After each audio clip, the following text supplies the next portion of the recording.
The conference room fell silent as Marcus Thompson, the boss's 22-year-old son, pointed at my diploma hanging behind my desk and burst into laughter.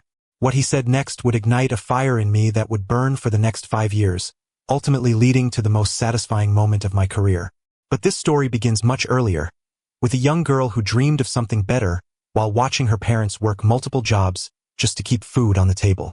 My name is Sarah Chun, and this is the story of how a spoiled rich kid's mockery became the fuel for my greatest triumph. It was a rainy Tuesday morning in downtown Seattle when everything changed. The droplets streaked down the floor-to-ceiling windows of our corporate office, creating a melancholic backdrop for what would become the most humiliating moment of my professional life up to that point. The gray clouds hanging over Elliott Bay seemed to mirror the storm that was about to engulf my world, transforming everything I thought I knew about respect, ambition, and the true meaning of success. Before we continue with this incredible story of perseverance and ultimate victory, I want to let you know about something amazing we're doing for our subscribers. We're giving away a brand new motorcycle to one lucky winner who subscribes to our channel, likes this video, and comments below telling us where you're watching from. That's right, a completely free motorcycle just for engaging with our content. The more you participate in our community, the better your chances of winning this incredible prize. I had been working at Thompson Industries for 3 years as a junior marketing analyst. The company was a mid-sized manufacturing firm specializing in automotive parts, founded by Marcus's father, Robert Thompson, back in 1987. Robert was a self-made millionaire who had built his empire from scratch, starting with a small auto repair shop in the Ballard neighborhood and gradually expanding into manufacturing and distribution. Despite his success, he was known for his down-to-earth personality and genuine respect for his employees. He still remembered the names of factory workers who had been with the company for decades, often stopping by the production floor to chat about their families and ask about their concerns. The company occupied a modern 5-story building in South Lake Union, Seattle's tech corridor. Floor-to-ceiling windows offered stunning views of the Space Needle and Puget Sound, while the interior featured an open-concept design with exposed brick walls and polished concrete floors. It was the kind of workplace that appeared in architectural magazines, designed to inspire creativity and collaboration among its 300 employees. Marcus, on the other hand, was everything his father wasn't. Fresh out of college with a business degree from an expensive private university, he waltzed into the company expecting a corner office and immediate respect. His father had reluctantly agreed to give him a position in management, hoping that real-world experience would teach him some humility and work ethic.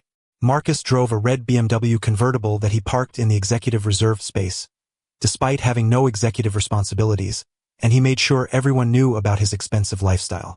He frequently bragged about his weekend trips to Whistler for skiing or his nights out at Seattle's most exclusive clubs. The morning of the incident, I was preparing for our monthly departmental meeting in Conference Room A, a spacious area with a large mahogany table and leather chairs that could accommodate 20 people. I had spent weeks working on a comprehensive marketing strategy that could potentially increase our client base by 30%. My research had identified several untapped markets in the Pacific Northwest, and I had developed detailed demographic analyses and cost projections that demonstrated significant revenue opportunities. My degree in marketing communications from the University of Washington hung proudly behind my desk, a constant reminder of the late nights, part-time jobs, and student loans that had made my education possible. The journey to that degree had been anything but easy. I came from a modest background in the International District, Seattle's historic Asian neighborhood. My parents, both immigrants from Taiwan, had arrived in America in the early 1990s with nothing but hope and determination. They had worked multiple jobs to support our family, often leaving for work before dawn and returning home after midnight. My father, David Chun, drove a taxi during the day, navigating Seattle's steep hills and busy downtown streets, and worked as a security guard at night at a downtown office building.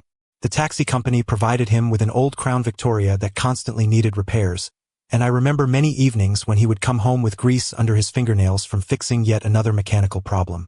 My mother, Lin Chen, cleaned office buildings in the early morning hours, starting at 4 a.m. to empty trash cans, vacuum carpets, and sanitize bathrooms before the business day began. In the afternoons and evenings, she worked as a waitress at Golden Garden Restaurant, a small family-owned establishment in Chinatown where she served traditional Taiwanese dishes to homesick immigrants and curious locals. Her English was limited, but she had an incredible work ethic and a warm smile that made customers feel welcome. She would often come home with leftover food from the restaurant, which helped stretch our family's grocery budget. Our family lived in a small 2-bedroom apartment above a Chinese herbal medicine shop on Jackson Street. The apartment was cramped, with thin walls that allowed us to hear our neighbors' conversations and the constant sound of traffic from the busy street below. My bedroom was barely large enough for a twin bed and a small desk where I did my homework, often by the light of a single lamp because we tried to keep the electricity bill as low as possible. Despite the modest surroundings, my parents had filled our home with love and unwavering support for my educational goals. They had sacrificed everything to ensure I could get a good education, always telling me that knowledge was the one thing no one could take away from me. When I was accepted to the University of Washington, they were overjoyed but also worried about how we would afford the tuition. My mother took on additional cleaning jobs, working 7 days a week, while my father started driving for a ride-sharing service in addition to his regular taxi work. They never complained about the extra hours or the physical exhaustion, always reminding me that my success would make all their sacrifices worthwhile. During college, I maintained a part-time job at a local coffee shop near campus, working 20 hours a week to help with expenses. I would wake up at 5 a.m. to open the shop, serve coffee and pastries to bleary-eyed students and professors, then rush to my morning classes. My afternoons were filled with more classes and study sessions in the library, followed by evening shifts at the coffee shop. Weekends were dedicated to catching up on homework and preparing for exams. While many of my classmates were joining sororities, attending parties, or taking spring break trips, I was focused entirely on my studies and earning money to reduce my student loan burden. My academic performance was excellent despite the demanding schedule. I graduated magna cum laude with a 3.8 GPA and had completed internships at 2 local marketing firms during summer breaks. My senior thesis on digital marketing strategies for small businesses had been selected as the outstanding project in my department, and my professors had encouraged me to consider graduate school. However, the financial reality of my situation meant that I needed to start working immediately to begin paying back my student loans and help support my parents, who were now in their 50s and beginning to feel the physical toll of their demanding jobs. Marcus strutted into the conference room that morning wearing a designer suit that probably cost more than my monthly salary. His perfectly styled blonde hair and confident smirk made it clear he believed the world owed him everything. The navy blue Armani suit was complemented by Italian leather shoes that probably cost $1,000, and he wore a Rolex watch that caught the light every time he gestured. He had been appointed as the new marketing director just 2 weeks earlier, despite having zero practical experience in the field and having been with the company for only 6 months. The appointment had been a source of frustration for everyone in the department, but we had all kept our opinions to ourselves out of respect for his father and our need to keep our jobs. The other attendees that morning included Tom Rodriguez, a senior marketing analyst who had been with the company for 8 years and was widely respected for his strategic thinking and client relationship skills. Maria Santos, our social media coordinator, was a recent graduate from Seattle University who had already implemented several successful campaigns that had increased our online engagement by 40%. David Kim, our market research specialist, had a master's degree from the University of Washington and had previously worked for a major consulting firm before joining Thomson Industries for better work-life balance. As I was setting up my presentation materials on the conference table, organizing my printed reports and connecting my laptop to the room's presentation system, Marcus noticed my diploma on the wall through the glass partition that separated the conference room from my cubicle workspace. He walked over to it, studying it with an exaggerated expression of curiosity, his eyebrows raised in what appeared to be mock surprise. He leaned in close to read the details, then stepped back and shook his head as if he had discovered something disappointing. Then, without warning, he started laughing. Not a polite chuckle or even a nervous laugh, but a loud, mocking laugh that echoed throughout the room and could be heard by employees in the adjacent workspaces. The sound was sharp and cruel, designed to draw attention and make everyone in the vicinity aware of whatever had amused him so greatly. "University of Washington?" he said, his voice dripping with condescension and loud enough to ensure that everyone in the area could hear him clearly. "Sarah, I hate to break it to you, but that's not really a degree from a real university. I mean, it's basically a community college with pretensions." His tone was that of someone delivering what he considered to be helpful but unfortunate news, as if he was doing me a favor by enlightening me about my educational limitations. The entire room fell silent immediately. The casual conversations that had been taking place as people settled in for the meeting stopped abruptly. My colleagues looked uncomfortable, shifting in their seats and avoiding eye contact with both Marcus and me. Some stared down at their hands or their phones, clearly wishing they were anywhere else. The HR representative, Janet Morrison, who was present for the meeting to discuss new employee orientation procedures, looked shocked but seemed uncertain about how to respond to such an unexpected and inappropriate outburst from the boss's son. Marcus wasn't finished with his humiliating commentary. He continued his tirade, apparently enjoying the attention and the obvious discomfort he was causing everyone in the room. His voice grew even more animated as he warmed to his theme, gesturing dramatically as he spoke. "I mean, my degree is from Northwestern University," he announced proudly, as if this information wasn't already well known to everyone in the company. "That's where real business leaders are educated. We're talking about a prestigious institution with a world-class faculty and an alumni network that includes Fortune 500 CEOs and successful entrepreneurs. These state school graduates," he gestured dismissively in my direction with a wave of his hand, "they just don't have the same level of strategic thinking that comes from elite education. It's nothing personal, Sarah, but there are different tiers of education, and some of us are just better prepared for leadership roles." His words hit me like physical blows. I felt my face burning with humiliation and anger, my cheeks flushing red as heat spread from my neck upward. My hands began to tremble slightly, and I gripped the edge of the conference table to steady myself. The University of Washington wasn't just any state school. It was a highly respected institution with an excellent business program that consistently ranked among the top public universities in the nation. The Michael G. Foster School of Business, where I had earned my degree, was particularly well regarded and had produced numerous successful executives and entrepreneurs. More importantly, every single credit hour of my education had been earned through hard work, sacrifice, and determination. Unlike Marcus, I hadn't had everything handed to me on a silver platter. I hadn't had parents who could write checks for tuition, room and board, and spending money. I hadn't been able to focus solely on my studies while someone else worried about paying the bills. Every late night studying had been preceded by a long day of work. Every exam had been taken after hours of serving coffee to pay for textbooks, and every assignment had been completed in a cramped apartment where I could hear my parents discussing how to stretch the grocery budget for another week. But I didn't say anything in that moment. I couldn't afford to lose my job, not with the student loans that still required monthly payments of over $600, and not when I was sending money home each month to help my parents, who were now dealing with my father's back problems from years of sitting in a taxicab and my mother's arthritis from decades of cleaning floors and carrying heavy loads. Instead, I swallowed my pride, forced what I hoped looked like a professional smile onto my face, and gave my presentation as calmly and competently as possible. During my 30-minute presentation, I outlined the marketing strategy one had developed, complete with detailed market analysis, projected return on investment calculations, and implementation timelines. I had identified 3 specific demographic segments that our company wasn't effectively reaching, developed messaging strategies tailored to each group, and created budget projections that showed how we could achieve a 30% increase in client acquisition within 18 months. My research had been thorough and my recommendations were practical and achievable. Marcus spent the entire time scrolling through his phone, occasionally looking up to check his expensive watch or gaze out the window at the Seattle skyline. His behavior clearly demonstrated his disrespect not just for me, but for the entire process and everyone else in the room who had taken time from their busy schedules to attend the meeting. When I finished my presentation and asked for questions or feedback, he didn't even look up from his phone screen. After the meeting concluded and people began filing out of the conference room, several of my colleagues approached me privately to express their outrage at Marcus's behavior. Tom Rodriguez, the senior analyst who had become something of a mentor to me over the years, was particularly supportive and visibly angry about what had transpired. "Sarah, that was completely out of line," he said. "Your work speaks for itself. That kid doesn't know what he's talking about." But the damage was done.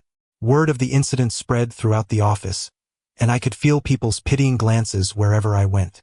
Some colleagues were genuinely sympathetic, but others seemed to be reassessing my capabilities based on Marcus's public humiliation of me. It was clear that my professional reputation had taken a significant hit. That evening, I sat in my small studio apartment in the Capitol Hill neighborhood, staring out at the dark waters of Puget Sound through the single window that faced west toward Elliott Bay. The apartment was modest, furnished primarily with pieces I had found at thrift stores and hand-me-downs from family friends. But it was mine, and it represented the independence I had worked so hard to achieve. The rent consumed nearly half of my monthly salary, but living alone gave me the quiet space I needed to continue learning and growing professionally. The The Seattle skyline twinkled in the distance, the Space Needle and downtown skyscrapers creating a constellation of lights that usually filled me with inspiration and ambition. Tonight, however, those same lights seemed to mock my aspirations, reminding me of all the opportunities that seemed just out of reach. I had always believed that hard work and talent would be enough to succeed, but Marcus's public humiliation had shaken that confidence and forced me to confront the reality that prejudice and privilege could still create significant barriers to advancement. I called my parents, as I did every Sunday evening, and for the first time since starting my job at Thompson Industries, I broke down and told them what had happened in the conference room. I had tried to spare them the details of workplace politics and challenges, knowing that they already worried about whether I was happy and successful in my career. But the emotional weight of the day's events was too heavy to carry alone. My mother answered the phone in her usual cheerful voice, speaking in a mixture of English and Mandarin as she typically did during our conversations. When I began recounting the events of the morning meeting, her voice gradually became more serious and concerned. I could hear my father in the background asking what was wrong, and my mother explaining the situation to him in rapid Mandarin. After I finished telling them about Marcus's cruel comments and the humiliating laughter that had followed, there was a long silence on the other end of the line. I could picture them in their small apartment in the Richmond district of San Francisco, where they had moved after retiring from their demanding jobs in Seattle. The apartment was filled with photographs of my graduation from the University of Washington, my academic awards, and newspaper clippings about my professional accomplishments. My success had been their greatest source of pride, and I knew that hearing about this incident would hurt them deeply. My mother's voice was gentle but firm when she finally spoke.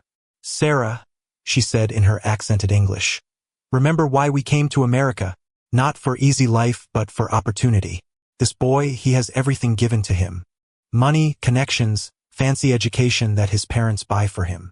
But you have something he will never have. You have hunger. You have purpose. You know what it means to work for something because you have worked for everything." She continued, her voice growing stronger and more passionate. "When your father and I first came here, people look down on us too. They see Chinese immigrants, they think we can only work in restaurants or laundry shops. They don't see the engineering degree your father had from Taiwan that nobody would recognize here. They don't see that I taught elementary school in Taipei before we came to America. But we don't let their small thinking make us small. We use their doubt as fuel to prove them wrong." My father took the phone then, and his voice was filled with the quiet dignity that had always characterized his approach to life's challenges. "Sarah, this young man, he thinks your diploma is not good enough because it doesn't have fancy name on it. But I want to tell you something. I drive taxi for 15 years in Seattle. You know who were my best customers? The ones who treated me with respect and politeness? Not the rich people with expensive cars. Not the ones with degrees from fancy schools.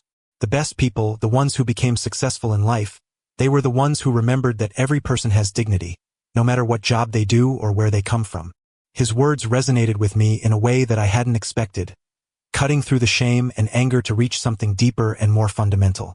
He was right. Marcus had insulted not just me, but everything my family had worked for, everything we had sacrificed to achieve. He had dismissed my achievements as worthless simply because they hadn't come with a privileged background and family connections. But instead of letting his mockery defeat me, I could choose to use it as motivation to prove him wrong in the most definitive way possible.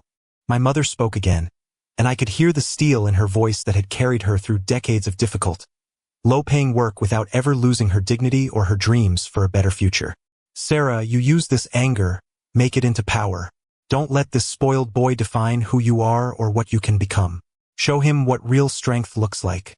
Show him what happens when someone earns everything they have instead of having it handed to them." After we hung up, I sat in the quiet of my apartment for a long time, processing their words and thinking about the path forward. The hurt and humiliation were still there, but underneath those feelings, I could feel something else beginning to grow. It was determination, but more than that, it was a fierce resolve to prove not just to Marcus, but to everyone who had ever doubted me, that talent and hard work could overcome prejudice and privilege. The next morning, I arrived at work 30 minutes early, as I had every day for the past 3 years. But this time, I came with a new sense of purpose and determination. I threw myself into my projects with renewed vigor, staying late every night to perfect my work and develop new strategies that could demonstrate my capabilities beyond any doubt.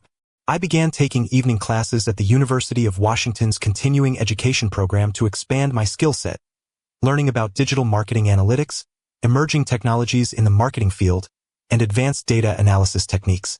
The additional education was expensive, adding to my already substantial financial obligations, but I viewed it as an investment in my future. I wanted to ensure that I had every possible advantage and qualification, that no one could ever again question my competence or preparation for leadership roles. I studied late into the night after my extended workdays, often surviving on coffee and determination as I absorbed new concepts and techniques that I could apply to my projects at Thomson Industries. Marcus, meanwhile, was proving to be as incompetent as his arrogance had suggested he would be. His marketing campaigns were poorly conceived and executed, resulting in wasted budgets and missed opportunities that were becoming increasingly difficult for the company to ignore. His first major initiative was a social media campaign that was so tone-deaf and culturally insensitive that it actually generated negative publicity for Thomson Industries. The incident made local business news, with marketing experts using it as an example of how not to engage with diverse audiences in a multicultural city like Seattle. The campaign had attempted to use slang and cultural references that Marcus clearly didn't understand, resulting in messaging that came across as patronizing and inauthentic to the very demographics he was trying to reach. The backlash on social media was swift and harsh, with potential customers expressing disappointment and existing clients questioning the company's cultural sensitivity and professional competence. The damage control required to address the situation consumed weeks of the marketing department's time and resources. Robert Thomson was not pleased with these developments. I could see the disappointment and frustration in his eyes during staff meetings as he reviewed the dismal performance metrics of his son's initiatives. The company's marketing budget was being squandered on ineffective campaigns while competitors were gaining market share with more strategic and targeted approaches. Marcus, however, seemed oblivious to his failures, always finding excuses and blaming others for the poor results. During team meetings, Marcus would dismiss criticism by suggesting that his colleagues didn't understand modern marketing techniques or weren't familiar with the latest trends. He blamed the graphic design team for not properly executing his vision, the social media coordinator for failing to engage audiences effectively, and even external factors like changes in social media algorithms for the poor performance of his campaigns. He never took responsibility for the strategic flaws in his concepts or acknowledged that his lack of practical experience was contributing to the problems. 6 months after the diploma incident, an opportunity arose that would change the trajectory of my career. Janet Morrison, the HR representative who had witnessed Marcus's humiliating comments, approached me privately with an unexpected proposition. "Sarah," she said, "I want you to know that I was appalled by what happened in that meeting. I should have spoken up then, but I was caught off guard. However, I've been watching your work since then, and I'm impressed by your resilience and professionalism. There's something I think you should know." She went on to explain that the company was facing a potential lawsuit from a former employee who claimed discrimination and hostile work environment. As part of their legal strategy, they were documenting all instances of inappropriate behavior by management. Marcus's public humiliation of me, witnessed by multiple employees, was exactly the kind of incident their lawyers were concerned about. "We need to be proactive about addressing these issues," Janet continued. "The company is considering creating a new position, Director of Strategic Development, and Robert has specifically asked me to recommend candidates. I think you would be perfect for the role." I was stunned. The position would come with a significant salary increase, a corner office, and most importantly, direct reporting to Robert Thomson rather than through Marcus. It was an opportunity one had never dreamed possible just 6 months earlier. The interview process was rigorous. Robert Thomson himself conducted the final interview, and I could tell he was genuinely interested in my ideas and vision for the company. During our conversation, he made a comment that revealed his awareness of the tensions in the marketing department. "Sarah," he said, "I built this company by recognizing talent and potential, regardless of where it comes from. Some of my best ideas have come from employees who didn't have fancy degrees or privileged backgrounds, but who had the hunger and intelligence to see opportunities that others missed. I'm looking for someone who can bring that kind of fresh perspective to our strategic planning." I got the job. The announcement was made at the monthly company meeting, and I could see Marcus's face turn red with embarrassment and anger. For the first time since the diploma incident, I felt a sense of vindication. But this was just the beginning of my journey. In my new role, I had access to confidential information about the company's financial performance, growth strategies, and long-term planning. What I discovered was both exciting and concerning. Thomson Industries was at a crossroads. The automotive industry was undergoing rapid changes, with electric vehicles and autonomous driving technologies creating new opportunities and challenges. Marcus's failures in marketing had cost the company several major contracts, and Robert was beginning to question whether his son had what it took to eventually take over the business. Meanwhile, I was developing innovative strategies that were starting to show real results. My background in communications, combined with my new analytical skills, allowed me to identify market trends that others had missed. One of my first major successes was identifying a partnership opportunity with a startup company developing components for electric vehicles. Marcus had dismissed the electric vehicle market as a passing fad, but my research showed that it was going to revolutionize the entire industry. I presented a comprehensive proposal to Robert, outlining how Thompson Industries could position itself as a leader in this emerging market. The partnership I negotiated resulted in a 3-year contract worth $12 million, making it the largest new business acquisition in the company's history. The success of this deal elevated my status within the organization and gave me credibility that I had never had before. As my reputation grew, I began receiving recognition outside the company as well. I was invited to speak at industry conferences and was featured in several trade publications as a rising star in automotive marketing. The same degree that Marcus had mocked was now opening doors to opportunities one had never imagined. But my ultimate vindication was still years away. 3 years after the diploma incident, I made a decision that would require enormous risk and faith in my own abilities. I decided to leave Thompson Industries and start my own consulting firm. The decision wasn't made lightly. I had a comfortable salary, job security, and growing respect within the organization. But I also had bigger dreams and ambitions that I knew I could never fully realize working for someone else. My experience at Thompson Industries had taught me valuable lessons about leadership, strategy, and the importance of believing in myself even when others didn't. I gave Robert Thompson 6 months' notice, far more than required, because I respected him and wanted to ensure a smooth transition. He was supportive of my decision, though clearly disappointed to lose me. "Sarah," he said during our final meeting, "you've exceeded every expectation I had when I promoted you. I have no doubt you'll be successful in whatever you choose to do." Marcus, on the other hand, was openly celebrating my departure. He seemed to believe that my leaving would somehow restore his position as heir apparent to his father's business empire. What he didn't realize was that his own performance had become increasingly problematic, and Robert was already looking outside the family for potential successors. Starting my own business was the most challenging thing I had ever done. I used my savings, took out a small business loan, and worked 18-hour days to build my client base. My first office was a shared workspace in a converted warehouse in the Georgetown neighborhood of Seattle, a far cry from the polished corporate environment I had left behind. But I was determined to succeed. I leveraged every contact I had made in the industry, and slowly but steadily, my consulting firm began to grow. My first major client was actually a competitor of Thompson Industries, and the irony wasn't lost on me. The marketing strategy one developed for them resulted in significant market share growth, which put additional pressure on Thompson Industries. 2 years after starting my own company, I achieved a milestone that seemed impossible when I first left Thompson Industries. My firm was acquired by a larger consulting group, and as part of the acquisition deal, I was appointed as the CEO of their Pacific Northwest division.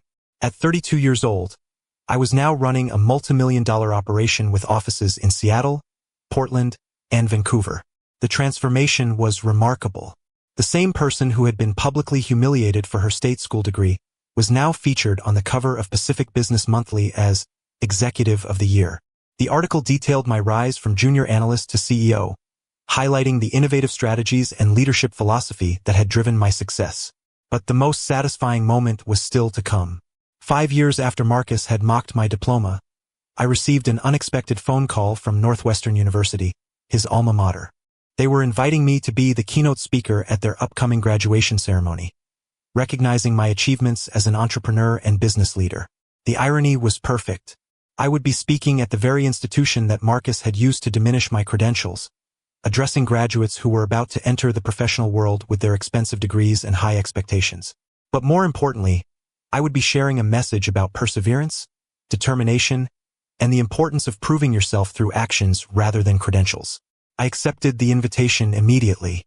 As I began preparing my speech, I thought about everything that had led to this moment. The late nights studying in college while working multiple part-time jobs, my parents' sacrifices to give me opportunities they never had, the humiliation in that conference room, and the years of hard work that had followed. The graduation ceremony was held on a beautiful May morning at Northwestern's lakefront campus. As I stood backstage waiting to be introduced, I felt a mix of nervousness and excitement. This wasn't just about personal vindication. It was about inspiring young people to believe in themselves regardless of their background or the obstacles they might face. When I walked onto the stage and saw the sea of graduates in their caps and gowns, along with their proud families in the audience, I was reminded of my own graduation day. My parents had driven up from California, where they had moved after retiring, to watch me receive my degree. They had been so proud, taking dozens of pictures and beaming with joy at seeing their daughter achieve something they had only dreamed of. As I began my speech, I shared my story honestly and openly. I talked about growing up in a family where higher education wasn't guaranteed, about working multiple jobs to pay for college, and about the challenges of proving yourself in a competitive professional environment. I described the moment when someone had dismissed my education as worthless, and how that humiliation had ultimately motivated me to achieve things I had never thought possible. Your degree, I told the graduates, is not just a piece of paper. It represents years of hard work, sacrifice, and determination. But more importantly, it's just the beginning of your journey. The real test of your education won't come from where you went to school, but from what you do with the knowledge and opportunities you've been given. I spoke about the importance of resilience, of learning from failures, and of never letting anyone define your worth based on their prejudices or assumptions. I shared practical advice about navigating the early years of a career, building professional relationships, and staying true to your values even when facing pressure to compromise. But the most powerful part of my speech came when I addressed the issue of privilege and opportunity directly. Some of you in this audience today have had every advantage, I said. You've attended the finest schools, had access to internships and connections that opened doors, and never had to worry about how you would pay for your next meal or your textbooks. There's nothing wrong with privilege, but there's everything wrong with using it to diminish others who haven't had the same advantages. I continued, real leadership isn't about the prestige of your diploma or the connections your family can provide. It's about lifting others up, recognizing talent wherever it comes from, and creating opportunities for people who might not have had the same head start in life. The most successful leaders I know are those who remember where they came from and use their success to help others achieve their own dreams. As I concluded my speech, I felt a sense of closure that I hadn't expected. The journey from that humiliating moment in the conference room to standing before hundreds of graduates as a successful CEO had been long and challenging, but it had also been incredibly rewarding. I had proven to myself and to everyone who had doubted me that determination and hard work could overcome prejudice and privilege. After the ceremony, as I was greeting graduates and their families, a young woman approached me with her parents. She introduced herself as Maria, a first-generation college graduate whose parents had immigrated from Mexico. She told me that my speech had inspired her and given her confidence as she prepared to start her career in a competitive field where she might face similar challenges to what I had experienced. "Thank you for sharing your story," she said, tears in her eyes. "You've shown me that it's possible to succeed even when people underestimate you because of where you come from." Her words reminded me of why I had been so determined to succeed in the first place. It wasn't just about proving Marcus wrong or achieving personal vindication. It was about opening doors for others who might face similar obstacles and showing them that their dreams were valid and achievable. As I flew back to Seattle that evening, I reflected on how much my life had changed since that rainy Tuesday morning when Marcus had mocked my diploma. I was now running a successful company, speaking at prestigious universities, and serving as a role model for young professionals who were just starting their careers. But perhaps the most satisfying part of my journey was knowing that I had stayed true to my values throughout the process. I had never sought revenge against Marcus or tried to sabotage his career. Instead, I had focused on my own growth and success, proving through my actions that talent and determination could overcome prejudice and privilege. Marcus, I later learned through industry contacts, had never lived up to his father's expectations. His arrogance and lack of genuine leadership skills had eventually caught up with him, and Robert Thompson had been forced to bring in outside management to run the company. Marcus now worked in a middle management position at a different firm, having never achieved the executive success he had believed was his birthright. As for Thompson Industries, the company continued to struggle with the strategic challenges I had identified years earlier. My former colleagues who still worked there would occasionally reach out to me for advice or to share updates on the company's performance. It was clear that my departure had been a significant loss for the organization, though Robert Thompson had been too proud to admit it at the time. My own company, meanwhile, continued to thrive.